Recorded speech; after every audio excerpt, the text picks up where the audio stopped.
இப்போ நடிகரை நேராக பார்க்கணுன்றதுக்காக கூடுறாங்களே அவங்கெல்லாம் ஓட்டு போட்டுருவாங்கனாக்கா முடியுமா கதை சொல்லுங்கள். நாங்கள் ரத்தலியில் தான் இருந்தோம். இப்போடைய இதுக்கு இவர் வரணும், எங்களுக்கு தலைவராக வரணும், விஜய் வரணும், என் பேரன் வரணும். இலவசத்தை யார் அதிகமாக அறிவிக்கிறாங்களோ அவங்க தான் தமிழ்நாட்டு முதலமைச்சர் ஆன மாரி ஆக்கியாச்சு தமிழ்நாட்டு. ஆனால் விஜய் சொல்கிறவங்க வந்து அவங்க வந்து ஒரு சின்ன பசங்க விளையாட்டு பற்றி பேசுகிறாங்களே அந்த மாதிரி ஆளுங்க தான் அதை மாதிரி விஜய் சொல்கிறாங்க. பசங்க கெஞ்ச அடிக்கிற பசங்களும் அந்த ஒயின் ஷாப் பக்கம் நாங்கள் தாண்டியே போக முடியல. வீட்டுக்கு சைடு ரோடு கிராஸ் பண்ண முடியல. வயசு பொண்ணு இட்டுன்னு என்னால் ரோடு கூட கிராஸ் பண்ண. அதெல்லாம் சரி பண்ணணும்னா பண்ணலாம், பண்ணுறதே கிடையாது. நாங்கள் எதுக்கு மறுபடியும் அவரே தான் இது பண்ணோம். நம்ம விஜய்க்கு ஓட்டு போடுமே, அவரு தான் என்ன பண்ணுறோன்னு நாங்களும் பார்க்குறோம். மில்கி மிஸ்ட் கௌகி. அடுத்து தமிழ்நாடு முதலமைச்சராக யார் வரணும்னு நினைக்கிறீங்க? தமிழ்நாடு முதலமைச்சராக மு.க. ஸ்டாலின் தான் வருவார். அதில் எந்த மாற்றம் கிடையாது. இந்த சேப்பாக்கு தொகுதியை பொறுத்த வரைக்கும் உதயநிதி ஸ்டாலின் தான் வர்றாரு. இப்போ உதயநிதி ஸ்டாலின் வந்து எம்எல்ஏவா இந்த தொகுதிக்கு வந்து என்னென்ன பண்ணியிருக்காரு, அது எப்படி நீங்கள் மதிப்பிடுறீங்க? இந்த தொகுதிக்கு வந்து இங்கே வந்து வீடுகள்லாம் கட்டி கொடுத்துருக்காரு. சரி, உங்கள் பகுதியில் வந்து என்ன பிரச்சனை இருக்குன்னு நீங்கள் நினைக்கிறீங்க? இந்த சேப்பாக்கம் தொகுதியில் பற்றி கொஞ்சம் டிராஃபிக் தான் இருக்கு. இல்லை, கடந்த 5 ஆண்டுகளில் வந்து உங்கள் தொகுதி வந்து மேம்பட்டுருக்கு. அந்த 5 ஆண்டுகளில் உதயநிதி ஸ்டாலின் வந்ததுலேருந்து ஏன்னா கண்டிப்பாக இது வந்து மேம்பட்டுருக்கு. சமீபத்தில் சில பேர் வந்து இந்த திமுகவோட ஓட்டு மற்ற கட்சிகளோட ஓட்டு வந்து பேச்சளவில் சொல்லிட்டு இருக்காங்க. செயல்பாட்டில் இனிமேல் பார்த்தா தான் தெரியும் அடுத்த தேர்தலில். ஏன்னா கூட்டம் தான் கூடுது, ஆனால் அது ஓட்டாக மாறுங்கிறதுக்கு எந்த விதமான உத்தரவாதமும் இல்லை. இப்போ இளைஞர்கள் வந்து விஜய் பக்கம் வந்து அதிகமாக ஆதரவு தெரிவிக்கிறாங்கன்னு நினைக்கிறீங்களா நீங்கள்? அப்படி இல்லை, அது வந்து வெறும் புரளி. ஏன்னா அது வந்து ஓட்டு இல்லாத மக்கள், என்ன ஓட்டு இல்லாத 17 வயசுக்கு கீழே உள்ள பசங்கள் மட்டும்தான் அந்த மாதிரி ஒரு புரளியை கிளப்பியிருக்காங்க. ஆனால் ஓட்டு உள்ளவங்க யாருமே அந்த மாதிரி கிடையாது. அடுத்து தமிழ்நாடு முதலமைச்சர் யாராக வேணும்னு நினைக்கிறீங்களா? நான் விஜய் வரணும்னு நினைக்கிறேன். இப்போ தற்போது இருக்கிற இந்த எம்எல்ஏ உதயநிதி ஸ்டாலின் அவரோட செயல்பாட்டை நீங்கள் எப்படிக்கா மதிப்பிடுறீங்க? அவர் செய்கிறார் தான், ஆனால் அது யாருக்குமே பிரயோஜனமே கிடையாது. மக்கள் இதுவே வாங்கி மக்களுக்கே கொடுக்குற மாதிரி தான் பண்ணுற மாதிரி இருக்குது. உங்கள் பகுதியில் இருக்க மிகப்பெரிய பிரச்சனை என்னக்கா சொல்லுவாங்க? நிறைய இருக்குது, சொல்கிறதுக்கு நிறைய இருக்குது. பசங்க கெஞ்ச அடிக்கிற பசங்களும் அந்த ஒயின் ஷாப் பக்கம் நாங்கள் தாண்டியே போக முடியல. வீட்டுக்கு சைடு ரோடு கிராஸ் பண்ண முடியல. வயசு பொண்ணு இட்டுன்னு என்னால் ரோடு கூட கிராஸ் பண்ண. அதெல்லாம் சரி பண்ணணும்னா பண்ணலாம், பண்ணுறதே கிடையாது. நாங்கள் எதுக்கு மறுபடியும் அவரே தான் இது பண்ணோம். நம்ம விஜய்க்கு ஓட்டு போடுமே, அவரு தான் என்ன பண்ணுறோன்னு நாங்களும் பார்க்குறோம். உங்களோட தற்போதைய கவலை என்னதுக்கா இந்த ஆட்சியால்? எல்லாமே விலைவாசி அதிகமாகிடுச்சுப்பா. எங்களால் சிலிண்டரு எதுவுமே வாங்க முடியல, எந்த ஒரு பொருளும் வாங்க முடியல. இப்போ திமுகவோட ஓட்டுலாம் சில விஜய் சைடு போயிடுச்சு அப்படின்னு சொல்கிறாங்க. நீங்கள் அப்படின்னு எப்படிக்கா பார்க்குறீங்க? அது உண்மையாக கூட இருக்கலாம்ப்பா. நாங்கள் கூட இருந்தால் நாங்களே இப்போ விஜய்க்கு தான் ஓட்டு போடுவோம். என் குடும்பம் ஓட்டு மொத்தமாக விஜய்க்கு தான். அடுத்து தமிழ்நாடு முதலமைச்சர் யார் வர வேணும்னு நினைக்கிறீங்க? அதிமுகவும் பிஜேபியும் ஒன்றா சேர்ந்து தமிழ்நாட்டினுடைய மக்களுடைய அமைதியான இருக்கிற ஒரு தமிழ்நாட்டை பிரிவினை வரக்கூடாது என்பதற்காக திமுகலாம் ஆட்சி அமைக்கவங்க.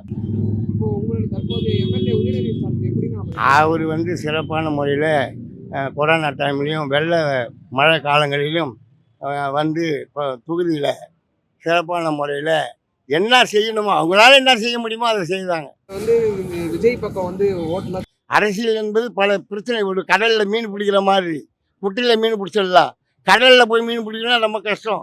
அது மாதிரி காலகட்டத்தில் அவர் ஏதோ வந்திருக்காரு. நாங்கள் எங்கள் பிடிக்கும், அவர் படம் பிடிக்கும். ஏன்னா ஆனால் இன்றைக்கி காலகட்டத்தில் வந்து அரசியல் வந்து உடனே ஆரம்பிச்சுட்டு நான் முதலமைச்சர் ஆகிடுவேன், நான் அதை செய்வேன் இதை செய்வேன்றது இது நிறைய பிரச்சனைகள் நிறைய இருக்குது. இப்போ இளைஞர்கள் வந்து அதிகமாக விஜய் வந்து ஆமாம் சார், நான் இல்லைன்னு சொல்லலை சார். இளைஞர்கள் ஏன் அறிவிக்கிறேன்னு சொன்னால் படம் பார்த்தாரு, அதை பண்ணுறாரு இதை பண்ணுறாரு பண்ணி 10 பேர் 100 பேர் அடிக்கிறாரு. அது மாதிரி தமிழ்நாட்டில் கழிச்சிட்டு வந்து சட்டசபையில் சண்டை போடுற முடியுமான்னு நடக்குமா? அது மாதிரி பிள்ளைங்க எதிர்பார்ப்பு அவங்க நடிகரை நேராக பார்க்கணுன்றதுக்காக தான் கூடுறாங்களே அவங்கெல்லாம் ஓட்டு போட்டுருவாங்கனாக்கா முடியுமா கதை சொல்லுங்கள். அடுத்த தமிழ்நாட்டு முதலமைச்சர் மு.க. ஸ்டாலின் தான் வரணும்னு நான் நினைக்கிறேன். ஏன்னா பல விஷயங்கள் வந்து நிறைய பண்ணியிருக்கிறாரு. மக்கள் நிறைய உதவியெல்லாம் நிறைய பண்ணியிருக்கிறாரு. காலேஜில் படிக்கிறவர்களிடம் லேப்டாப்பு, அதுக்கப்புறமா நிறைய விஷயம் பண்ணியிருக்கிறாரு. இப்போ இந்த தற்போதைய இருக்கிற எம்எல்ஏ உதயநிதி ஸ்டாலின் வந்து நல்லா பண்ணுறாரு. நிறைய பண்ணுறாரு. இப்போது என் பையனுக்கு வந்து கிரிக்கெட்டில் மேட்ச்சில் போய் உட்காரத்துக்கு வந்து ஒரு வாய்ப்பே இல்லை. அந்த டிக்கெட் கூட வாங்க முடியாது. ஏன்னா நான் சைக்கிள் கடை வச்சுன்னு இருக்கிறேன். ஆனால் அவர் மூலியமாக வந்து என் 2 பையனும் போய் அந்த மேட்சை பார்த்துட்டு வந்தாங்க அந்த கிரவுண்டில்.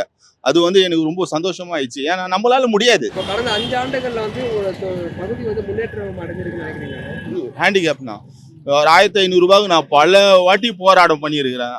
யாருமே சட்டப்பே பண்ணலை. ஆனால் இந்த வாட்டி எனக்கு 1500 ரூபா மாதம் மாதம் வருது. எனக்கு ரொம்ப சந்தோஷமாக இருக்குது. ரொம்ப யூஸ்ஃபுல்லாக இருக்குது. ஏன்னா கீழ்த்தட்ட மக்கள்லாம் இப்போ எனக்கு அந்த 1500 ரூபா வந்து ரொம்ப யூஸ்ஃபுல்லாக இருக்குது. தற்போது வந்து சில பேர் சொல்றாங்க இந்த ஓட்டுலாம் வந்து விஜய் பக்கம் கொஞ்சம் போயிடுச்சு அப்படின்னு சொல்றாங்க. அவங்களுக்கு வந்து விஜய் சில பேருக்கு வரணும்னு சொல்றது வந்து நல்ல விஷயம்தான், இல்லைன்னு சொல்லலை. ஆனால் இருந்தால் கூட ஃபர்ஸ்ட் வந்து பேஸ்மெண்ட்டாக வரணும். இப்போ இளைஞர்கள் வந்து அதிகமாக விஜய் ஆதரிக்கிறாங்கன்னு நினைக்கிறீங்களா? அவங்க இப்போ ஓட்டு இல்லாதவங்க எவ்வளோ பேர் என்கிட்ட வந்து சொல்கிறாங்க, நான் விஜய் விஜய்ன்றாங்க. வீட்டில் இருக்கிற பசங்க எல்லாம் விஜய் விஜய் சொல்கிறாங்க. ஆனால் அவங்க எல்லாருமே வந்து ஓட்டு போடுவாங்கன்றது கிடையாது. டிஎம்கேல நல்லா படித்தவன் இருக்கிறான் பார்த்தீங்களா, அவன் கரெக்டாக சொல்கிறான் டிஎம்கேக்கு போடணும், இல்லை ஏடிஎம்கே இருக்கட்டுமா ஏடிஎம்கே போடணும். எல்லாம் ஒரு அறிவாளி இருக்கிறவன் கரெக்டாக சொல்கிறான். ஆனால் விஜய் சொல்கிறவங்க வந்து அவங்க வந்து ஒரு சின்ன பசங்க விளையாட்டு பற்றி பேசுகிறாங்களே, அந்த மாதிரி ஆளுங்க தான் அதை மாதிரி விஜய் சொல்கிறாங்க. ஆனால் அடுத்து தமிழ்நாடு முதலமைச்சராக யார் ஆகணும்னு நினைக்கிறீங்க? யார் ஆகுறது தமிழ்நாட்டினுடைய நிலைமைய இலவசத்தை யார் அதிகமாக அறிவிக்கிறாங்களோ அவங்க தான் தமிழ்நாட்டு முதலமைச்சர் ஆன மாரி ஆக்கியாச்சு தமிழ்நாட்டை. ஆனால் இந்த தேர்தலில் நீங்கள் யாருக்கு ஆதரவு தெரிவிக்கலாம்? நான் பெரும்பாலும் யார் அதிகமாக ஆஃபர் தர்றாங்களோ அவங்களுக்கு தான் ஓட்டு போடுவேன். இப்போ தற்போது எம்எல்ஏ உதயநிதி ஸ்டாலினோட செயல்பாட்டை வந்து நீங்கள் எப்படி மதிப்பீங்க? இங்கே இருக்கிற வரைக்கும் நல்லா தான் இருக்குது. இங்கே இந்த ட்ரிப்ளிகேட்டில் இருக்கிறவங்களுக்கு எந்தவித குறைபாடு இல்லை. இந்த இப்போ கூட ஒரு 4 நாளாக அந்த ட்ரைனேஜ் கல் மாற்றினாங்க. அது அந்த மெட்ரோ வாட்டருக்கு சொன்னேன், அதுக்கும் வந்து சொன்னாங்க. அது வைன் ஷாப்பை எடுத்தாங்க, இல்லைன்னு சொல்லி இப்போ உடனே செய்கிறாங்க. உடனே செய்கிறாங்க. எப்போ தம்பி இப்போதான் செய்கிறாங்க உடனே. அதுக்கு அந்த ட்ரைனேஜ் கல் எடுத்தாங்க, மாற்றினாங்க. 2வது ஸ்ட்ரீட் லைட் எரியல சொல்லி சொன்னேன், அதுக்கு மாற்றினாங்க. என்ன இப்போ இல்லைன்னு சொல்ல, அது அப்படியே நடைமுறை இருக்கணுமா? அதான் என்னுடைய கேள்வி. அடுத்து தமிழ்நாடு முதலமைச்சராக யார் வரணும்னு நினைக்கிறீங்க? விஜய் வரணும்பா. இப்போ தற்போது இருக்க இங்கே எம்எல்ஏ உதயநிதி ஸ்டாலின் வந்து என்ன மாதிரி? அதெல்லாம் நம்மளுக்கு தெரியாதுப்பா. அவங்கெல்லாம் வந்தாங்க, எந்த சுகமும் காணல. நாங்கள் எதுவுமே எங்களுக்கு சுகம் வரல. நாங்கள் இந்த வாட்டி நாங்கள் ரெட்டையில தான் இருந்தோம். இப்போடைய இதுக்கு இவர் வரணும், எங்களுக்கு தலைவராக வரணும், விஜய் வரணும், என் பேரன் வரணும். ஆனால் அடுத்த தமிழ்நாடு முதலமைச்சராக யார் வரணும்னு நீங்கள் நினைக்கிறீங்க? யார் வந்தாலும் என்ன பண்ணுவாங்க பயமாக தான் இருக்குது. இப்போதைக்கு புதுசாக விஜய் வராரு. அவருக்கு சொல்லப்போனால் நிறைய விஷயம் தெரியல. அரசியல் இன்னும் நிறைய இது தெரியல அவருக்கு. பண்ணலாம், அதனால் இதுதான் வந்தால் அதுக்கப்புறம் நல்லா பண்ணாருனாலும் ஓகே தான். எடப்பாடி ஐயா இருக்க வரைக்கும் 10 வருஷம் இருந்தார். எனக்கு தெரிஞ்சு நல்ல எந்த விலைவாசியும் ஏறல. கரெக்டாக அது இதில் இருந்தது. இபி கரண்ட்டு பில்லெல்லாம் எல்லாம் அந்த இதில் தான் இருந்தது. வந்தார், அது இதுன்னு பயங்கரமாக ஏறி போச்சு. இந்த வீடு கட்டுறதுக்கு வரி ஏறி போச்சு. அப்புறமா அந்த செங்கல் மண் பெயிண்டிங் அது இது எல்லாமே ஏறி போச்சு இந்த இதில். இப்போ பார்த்தீங்கன்னா கேஸு அலையிறோம். இந்த ஆட்சி என்னன்னா ரவுடிஸ் அதிகமாகிடுச்சு. சின்ன பசங்க கூட எடுத்துக்காங்க, அவங்க போயிட்டு நின்று அப்படி திரும்பி பார்க்கக்கூடாது, முறையிடுங்க. எல்லாம் அந்த கஞ்சா போதை ரொம்ப அதிகமாகிடுச்சு. எனக்கு தெரிஞ்சு சகஜமாகிடுச்சு. என் காலத்துலலாம் நான் சின்ன பிள்ளையா இருக்கும்போதெல்லாம் ஒரு பசங்கள்லாம் வெளியே பார்க்க முடியாது. அந்த அளவுக்குலாம் ஒரு முஸ்லீம் பொண்ணு எடுத்துக்கோங்க, அவங்களுக்கு கூட ரொம்ப வெளியே இது பண்ண முடியாது. இன்னைக்கு எல்லாமே சாதாரணமாக கலாய்க்கிறாங்க, பண்ணுறாங்க. எல்லாம் இந்த இதுதான். இப்போ தற்போது வந்து சில ஓட்டுகள்லாம் வந்து விஜய் சைடு வந்து போகுதுன்னு சொல்றாங்க. விஜய் சைடு பிரியுது ஓட்டுலாம், அதுதான் ரசிகம் பண்ணுறோம். அவங்க சைடும் பிரியுது. இவருக்கு கொஞ்சம் டஃப்பாக தான் இருக்குது. அவங்களுக்கும் டஃப்பாக தான் இருக்கும். அவங்களும் ஜெயிப்பாங்கன்னு சொல்ல முடியாது, விஜயும் ஜெயிப்பாருன்னு சொல்ல முடியாது. எல்லாருக்குமே ஓட்டு பிரியுது.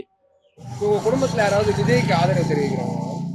விஜய்க்கு வந்து பசங்கள்லாம் விஜய் தான்றாங்க. ஏன்னா பசங்களுக்கு தெரியாது இல்லைங்க. அவர் வந்து நடிகர், டிவி ப்ரோக்ராம் சினிமா ப்ரோக்ராம்னா அவர் நல்லா தெரியும். இப்போ கிரிக்கெட்டில் எப்படி தோனி அவர் இதுன்னு சொல்கிறாங்க, அந்த மாதிரி அவர் ஒரு நடிகர்னால பசங்களுக்கு ரொம்ப பிடிக்கும். எனக்கு கூட நடிப்பு நல்லா பிடிக்கும் தான் அவர் இது. ஆனால் அரசியல்ன்னும் போது நிறைய விஷயம் அவர் ஃபஸ்ட்டு கற்றுக்கணும் நிறைய. அடுத்து தமிழ்நாடு முதலமைச்சர் யார் வரணும்? இல்லை, எல்லாருமே மாற்றம் எதிர்பார்க்குறோம். ஏன்னா விலைவாசி உயர்ந்துருச்சு. ஆட்டோவுடைய இதெல்லாம் வந்து டோட்டலாக டேமேஜ் ஆகி விட்டாங்க. ஜெயலலிதா இருக்கும்போது வச்சாங்க. ஜெயலலிதா இறந்து 10 வருஷம் மேலே ஆகுது. இன்னும் அதே 12 ரூபாவில் ஓட்ட விட்டாங்கன்னா எங்களுக்குலாம் போடுற இதே கிடையாதா? இல்லை எங்களுக்கு கவர்மெண்ட் என்ன இலவசமாக எல்லாமே தராங்களா? பெட்ரோல் விலையிலேருந்து எல்லாமே ஏறியாச்சு. கேஸ் இன்றைக்கெலாம் 85 ரூபா வந்துருச்சு. இன்னும் 12 ரூபாவில் ஓட்ட விட்டோன்னா எங்களுக்கெல்லாம் குடும்பமே கிடையாதா? கலைஞருக்கா இந்த ஆட்டோ எடுத்துன்னு வந்ததே கலைஞர் தான். அதாவது அவங்க அப்பா தான் எடுத்துன்னு வந்தார். அதனால தான் இந்த மஞ்சள் போட்டாங்க. ஆந்திராவில் இருந்த நிறத்தை தான் வந்து அவர் மஞ்சளாக எடுத்துன்னு வந்தார். இந்த மஞ்சளை வந்து அவருடைய ராசின்றதால மஞ்சள் துண்டு போடுவார்ல, அது மட்டும் ஆட்டோக்கும் மஞ்சள் வச்சார். ஆட்டோக்காரங்களுடைய வந்து வாழ்வாதாரத்தை உயர்த்தினார். மனுஷனை உட்காந்து மெரிக்கக்கூடாது, அதனால் நான் 3 சக்கரம் கொடுக்குறேன் அப்படின்னு சொல்லி எடுத்துன்னு வந்து அவர் கொடுத்தாரு. நல்ல ஆட்டோக்காரங்களாம் நல்ல சலுகைகள் செஞ்சாங்க. ஆனால் புள்ள அதை செய்யலை, டோட்டலாகவே மறந்துட்டாருன்னு நினைக்கிறேன். 5 ஆண்டுகளில் வந்து உங்களோட பகுதி வந்து முன்னேறி இருக்குன்னு நினைக்கிறீங்களா? மேம்பட்டு டெவலப்மெண்ட்டில் தான் இருக்குது, எந்த ஒரு சிக்கலும் இல்லை, எந்த ஒரு கரண்ட்டு இது. ஏன்னா அவருடைய தொகுதி வந்து பெர்ஃபெக்டாக செய்கிறாங்க. ஏன்னா துணை முதலமைச்சர் தொகுதி அப்படின்றதா. Milky mist கௌகி. மின்னம்பலம்.com தமிழின் முதல் மொபைல் பத்திரிகை.